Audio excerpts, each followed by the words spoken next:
Well, the ISS is the Institute for Security Studies, which is based in Pretoria with offices in Nairobi, Addis Ababa, and Dakar, Senegal. The main challenges that we face are, first of all, the financial challenge that most of other think tanks face on the continent.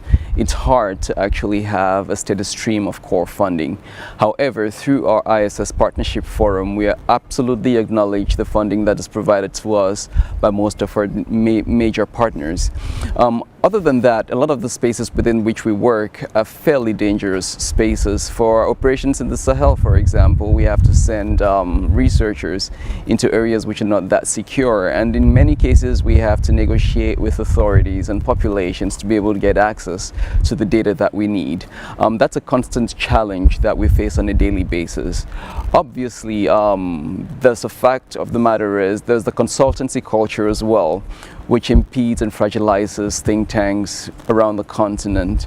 And if partners, international organizations, regional organizations, national governments saw the importance of the research being contributed by think tanks, it would better help us actually do the work that we do.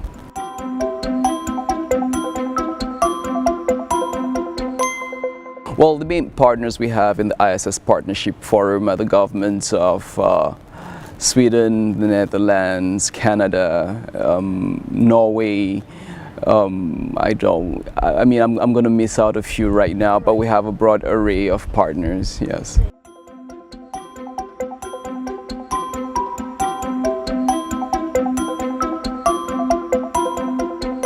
Well, one of the key factors with having researchers actually go to the ground is in building relationships with local actors and horizontal relationships with locally based research centers. In Mali, Niger, or places like the DRC where we operate, we go in there and we build these local relationships which actually help us in the work that we do.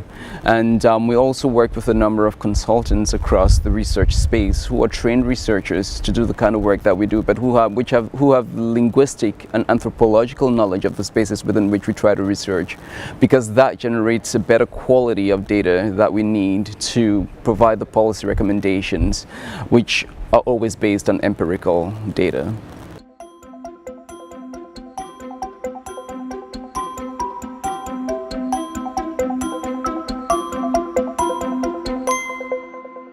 Well, over the years, with over 25 years of history, we've had ebbs and flows in the process of impact. However, importantly, the work which we did with the Economic Community of Central African States actually helped them set up the early warning situation room. And other than that, in terms of media impact, we have a database from which the media often comes for comments. So from international to local media, we actually contribute through our research to shape public and international opinion on some of the hotspots on the continent. So as far as media impact is concerned, we actually don't have much worries about that. However, we are more preoccupied with exactly how to finesse our entry into the policy space. And that's one of the reasons and justifications behind our offices across the African continent. The office in Dakar definitely is working towards upstreaming a lot of policy towards ECOWAS, the G5 Sahel, and other institutions on that part of the continent. Our offices in Addis Ababa work seriously with the African Union, and they have a monthly Peace and Security Council report, which actually informs and interprets a lot of the issues that go on within the African Union's Peace and Security Council. And within South Africa itself, a lot of the research that we have done on violence has actually fed into the policy research stream.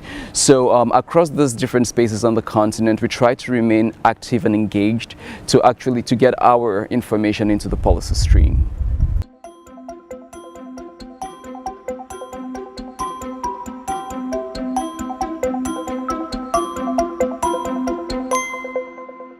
Well, the work that we do relates to peace and security, and it's impossible to talk peace and security without talking about the flip side, which is war and instability. So since the founding of the Institute, we've been working in fairly uncertain or transitional context, and one of the issues that we are trying to strengthen and that we are building some political capital or value added in is in African Futures, which is a program which tries to envision a lot of these countries up to 2040 approximately. And this provides us the kinds of insight that most governments do not have at the moment, and helps us anticipate a lot of the crises on the horizon on the continent. And it's not just about anticipating crises, but it's also about anticipating the potential solutions to those crises. So a lot of these things allow us, and the relationships, as I mentioned before, are very important for us. And whether it's in South Africa or on an unstable space like the Democratic Republic of Congo or Congo Brazzaville or Mali, we work with partners across national and local spaces to be able to get access to information. So that's how we work, and that's how we deal with instability.